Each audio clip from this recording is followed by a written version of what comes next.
মেসির জাদুতেও শেষ রক্ষা হলো না। বিশ্বকাপের ফাইনালে থামলো আর্জেন্টিনা। 2026 ফিফা বিশ্বকাপের ফাইনালে স্পেনের কাছে 1-0 গোলে পরাজিত হওয়ার পর চূড়ান্ত বাঁচতি হতাশায় মাঠে বসে পড়েন আর্জেন্টিনার অধিকাংশ খেলোয়াড়। গোল পোস্টের পিছনে থাকা লা আলবিসেলেস্তের সমর্থকরাও প্রথমে হতবাক হয়ে দাঁড়িয়েছিলেন, তবে কিছুক্ষণের মধ্যে তারা সম্মিলিত স্লোগান দিয়ে প্রিয় দল ও অধিনায়কের প্রতি সমর্থন জানাতে শুরু করেন।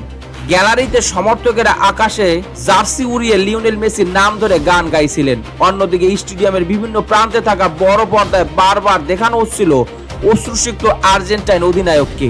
টানা দ্বিতীয়বার বিশ্বকাপ জয়ের লক্ষ্য নিয়ে টুর্নামেন্টে অংশ নিয়েছিল আর্জেন্টিনা, তবে বর্তমান বিশ্ব চ্যাম্পিয়ন হিসেবে প্রতিটি প্রতিপক্ষের বিশেষ লক্ষ্য ছিল লিওনেল স্কালোনি দলকে হারানো। সেই সঙ্গে টুর্নামেন্ট জুড়ে খেলোয়াড়দের ইনজুরি ও ফিটনেস সমস্যাও দলটির পথ কঠিন করে তোলে। টানা বিশ্বকাপ জয়ের কঠিন ইতিহাস। গত 64 বছরে কোনো পুরুষ জাতীয় দলে টানা দুটি বিশ্বকাপ জিততে পারেনি। সর্বশেষ 1958-1962 সালে পরপর 2 আসরে বিশ্বকাপ জিতেছিল ব্রাজিল। এর আগে ইতালি 1934-1938 সালে টানা দুটি শিরোপা জয়ের কীর্তি করেছিল। আর্জেন্টিনা 1986 সালে বিশ্বকাপ জয়ের পর 1990 সালের ফাইনালেও উঠেছিল, কিন্তু পশ্চিম জার্মানির কাছে 1-0 গোলে পরাজয়ের কারণে টানা দ্বিতীয় বিশ্বকাপ জয়ের স্বপ্ন ভেঙে যায়।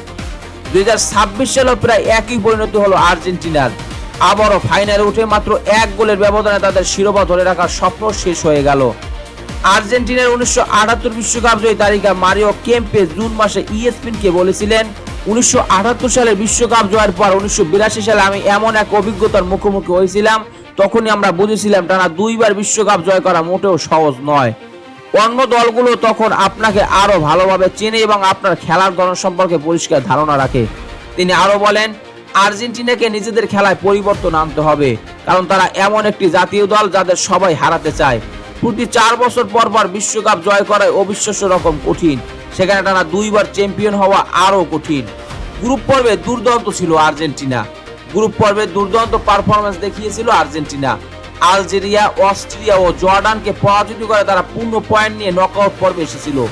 3 ম্যাচে 8টি গোল করার বিপরীতে মাত্র 1টি গোল হজম করেছিল দলটি।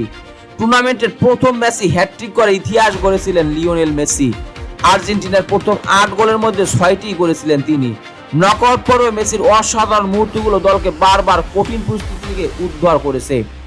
তবে টুর্নামেন্ট এগিয়ে যাওয়ার সঙ্গে সঙ্গে ইনজুরি, ক্লান্তি ও কৌশলগত দুর্বলতা আর্জেন্টিনার জন্য বড় সমস্যা হয়ে দাঁড়ায়।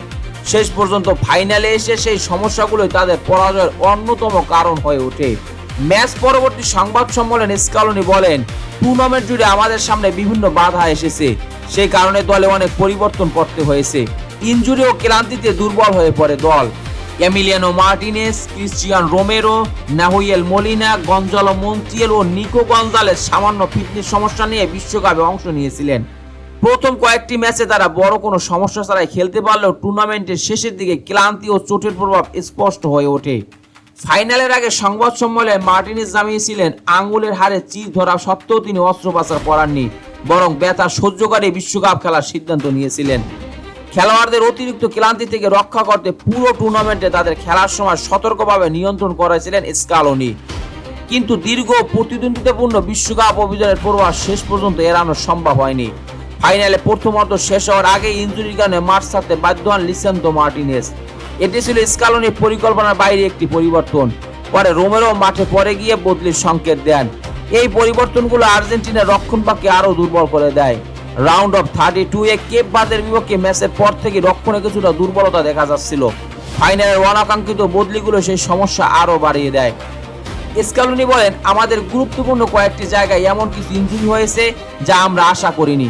খেলোয়াড়দের মধ্যে প্রচন্ড ক্লান্তিও ছিল, তবে তিনি স্পষ্ট করে দেন ক্লান্তিকে পরাজয়ের অজুহাত হিসেবে ব্যবহার করতে চান না। একই সঙ্গে আর্জেন্টিনাকে পরাজিত করার জন্য স্পেনকে পূর্ণ কৃতিত্ব দেন তিনি। মেসিকে কার্যত নিষ্ক্রিয় করে দেয় স্পেন। ফাইনালে আর্জেন্টিনার সবচেয়ে বড় অস্ত্র মেসিকে প্রায় সম্পূর্ণভাবে নিষ্ক্রিয় রাখতে সক্ষম হয় স্পেন। 8 বারের ব্যালন ডি'র জয়ী এই তারকা পুরো ম্যাচে মাত্র 54 বার বল স্পর্শ করার সুযোগ পান। ম্যাচের 117 মিনিট পর্যন্ত আর্জেন্টিনা লক্ষ্যে কোনো শট নিতে পারেনি, তবে শেষ পর্যন্ত তারা মাত্র 3টি গোলের প্রচেষ্টা নিয়ে ম্যাচ শেষ করে। মেসিকে কেন্দ্র করেই দল সাজিয়েছিলেন স্কালোনি। টুর্নামেন্টের অধিকাংশ সময় সেই পরিকল্পনা কার্যকর হয়েছিল। 8টি গোলের পাশাপাশি 4টি অ্যাসিস্ট করেছিলেন মেসি। সতীর্থদের জন্য জায়গা তৈরি করা এবং আক্রমণ সাজানোর ক্ষেত্রেও তিনি গুরুত্বপূর্ণ ভূমিকা পালন করবেন। 39 বছর বয়সেও আর্জেন্টিনার বিশ্বকাপ অভিযানে মেসি ছিলেন অবিচ্ছেদ্য অংশ, কিন্তু ফাইনালে স্পেন সফলভাবে তার প্রভাব সীমিত করে দেয়। মেসির জাদু থামিয়ে দেওয়ার পর আর্জেন্টিনার আক্রমণে বিকল্প পরিকল্পনার অভাব স্পষ্ট হয়ে ওঠে। পরিস্থিতি অনুযায়ী প্রয়োজনীয় কৌশলগত পরিবর্তন আনতে ব্যর্থ হন স্কালোনি। আর্জেন্টিনা কোচ বলেন, খেলোয়াড়রা নিজেদের সর্বশেষ শক্তিটুকু দিয়েও চেষ্টা করেছে। এই মুহূর্তে আমি অবশ্যই দুঃখিত, তবে সবকিছুর ঊর্ধ্বে এই ছেলেদের প্রতি আমি চিরকৃতজ্ঞ, কারণ এত দূর পর্যন্ত আসার জন্য অসাধারণ পরিশ্রম ও ত্যাগ প্রয়োজন। হার না মানা আর্জেন্টিনার স্মরণীয় অভিযান। স্কালোনির নেতৃত্ব এবং মেসির নির্দেশনা গড়ে ওঠা এই আর্জেন্টিনা দলের সবচেয়ে বড় পরিচয় ছিল তারা সহজে হার মানে না। ফাইনালেও নতুন বিশ্ব চ্যাম্পিয়ন স্পেনের বিপক্ষে শেষ মুহূর্ত পর্যন্ত লড়াই করেছে দলটি। শিরোপা জিততে না পারলেও আর্জেন্টিনার 2026 বিশ্বকাপ অভিযানকে ব্যর্থতা বলা কঠিন। প্রতিকূল ম্যাচ, পরিস্থিতি, ইনজুরি ও ক্লান্তির মধ্যেও তারা বারবার ঘুরে দাঁড়িয়েছে। নকআউট পর্বে 2টি ম্যাচ অতিরিক্ত সময় খেলেও শেষ পর্যন্ত ফাইনালে জায়গা করে নিয়েছিল লা আলবিসেলেস্তে। শেষ মুহূর্তের গোল এবং অবিশ্বাস্য প্রত্যাবর্তন আর্জেন্টিনার বিশ্বকাপ অভিযানকে বিশেষ করে তুলেছিল। শেষ 16 মিশরের বিপক্ষে ম্যাচের 20 মিনিট বাকি থাকতেও 2 গোলে পিছিয়ে ছিল আর্জেন্টিনা। পরে মেসির নেতৃত্বে অসাধারণভাবে ঘুরে দাঁড়ায় জয় নিশ্চিত করে দলটি। সেমিফাইনালে ইংল্যান্ড প্রথম গোল করে আর্জেন্টিনাকে নিজেদের অর্থে চাপে ফেলে দিয়েছিল, কিন্তু মেসি ও তার সতীর্থরা আবারও ঘুরে দাঁড়িয়ে 2-1 ব্যবধানে জয় তুলে নেয়। প্রতিটি ম্যাচই আর্জেন্টিনার খেলোয়াড়রা ভিন্নভাবে নিজেদের মানসিক দৃঢ়তা ও লড়াইয়ের ক্ষমতা প্রমাণ করেছিলেন। সেই স্থিতিস্থাপকতায় তাদের টানা দ্বিতীয় বিশ্বকাপের ফাইনালে পৌঁছে দিয়েছিল। মাথা উঁচু করেই ফিরতে পারে আর্জেন্টিনা।